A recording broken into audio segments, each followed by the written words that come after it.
Hey YouTube! Hey YouTube, this is my labor and delivery story. When I was about 38 weeks and 5 days, yeah, 5 days, I started having like minor contractions like around my stomach area. It would just get like tight and it would look like a ball in the front of my stomach, and then it would go away. I mean, this would start and then like it would stop.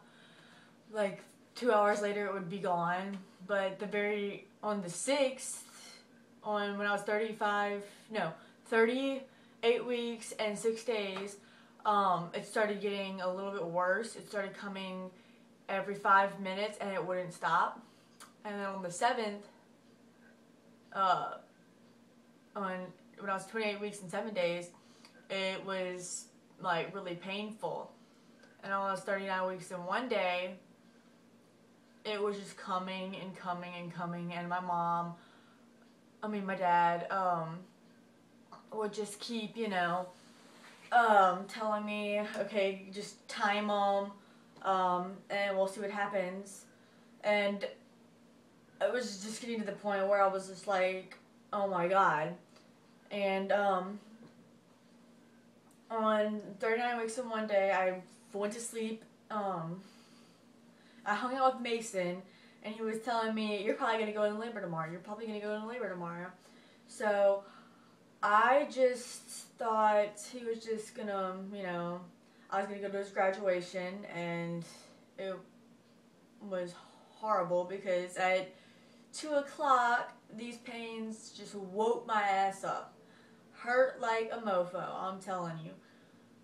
When people say it hurts, but I mean, it's not the most painful thing in the world, but it hurts really bad. And I was almost debating, okay, I don't want to go to the hospital, I don't want them to, put me out, I didn't want them to reject me and just send me home. So at around, I guess 3 o'clock, no, at 2 to 4, that's when I was timing them, and then I finally woke my dad up, and he said that I should call, so I called, and they told me to time them for another 30 minutes, and if they're still or closer or farther apart, then, when they get closer, like 5 minutes and 3 minutes apart, then, come on in. So I did that, and I finally came on in, and it was just painful. Like, it was so painful. The car ride there, it's only 5 minutes away from my house, the hospital that I went to, Women's Hospital, but oh my God, it felt like eternity on getting there. Those bumps just triggered my contractions. It hurt. And, yeah. It's kind of hard to remember all this was 4 months ago. I should have just wrote all this stuff down, but I'm trying to think. Okay, so I was on the car right there. My dad dropped me off and parked the car so I wouldn't have to walk so far. I went in and signed in, and they came and got me and put me in one of the, I guess, holding rooms, I guess. I don't really know what they're called. The rooms before you actually go to your room to go to labor. So they brought me to my room, and then I waited for a little bit, and a nurse came in, told me to take my clothes off and put the little, nightgown on, so I did that.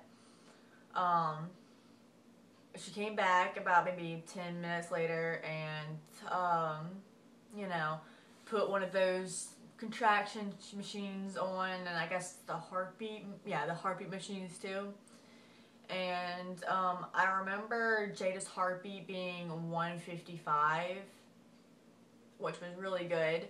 And I was really excited. I was just like, please, God, okay, I've been having this baby in me for 39 weeks. 1 week is not going to hurt. They should not send me home if I'm having contractions that are painful as hell that I'm going to have to deal with for, if this is not it, then it's, you know, holy shit, I'm going to die when it hits, like, full-blown contractions. So she puts the contraction machine on me, and I start having contractions. And I think they did it, like, they waited 30 minutes to see how my contractions were doing. And that was around 5 o'clock, 5:10. And when I finally found out that my contractions were regular, and that that the nurse told me, you're going into labor, you're going to deliver your baby tonight. I mean, tomorrow morning. And so I ended up calling my baby daddy, Mason, and he did not answer the phone. And that day, the day I was going to deliver, May 17th, was his graduation. I was supposed to end up going to his graduation, but he just had to miss it. And I called him regularly 7 times.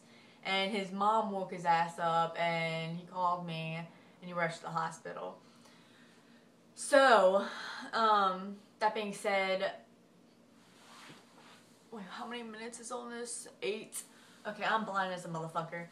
Okay, so, anyway, they rolled me up to the labor and delivery floor, and, sorry if I'm just, like, looking all around. I'm just, like, trying to think, you know, I can't just sit there and look at the camera thinking, like,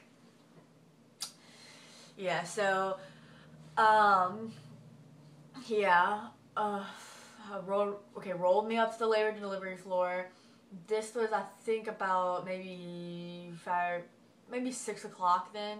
It hadn't been like 6. It was like early in the morning. No, get me wrong. It was like around 7, because Mason got there around 6:30, and I was still in the holding room. Okay, so when Mason got there, they rolled me up to I got in a wheelchair, and they rolled me up there to labor and delivery. And around that time, I was around 5 centimeters dilated. Yeah, about 5 centimeters dilated. And I remember being able to get the epidural then. Yeah, I got the epidural.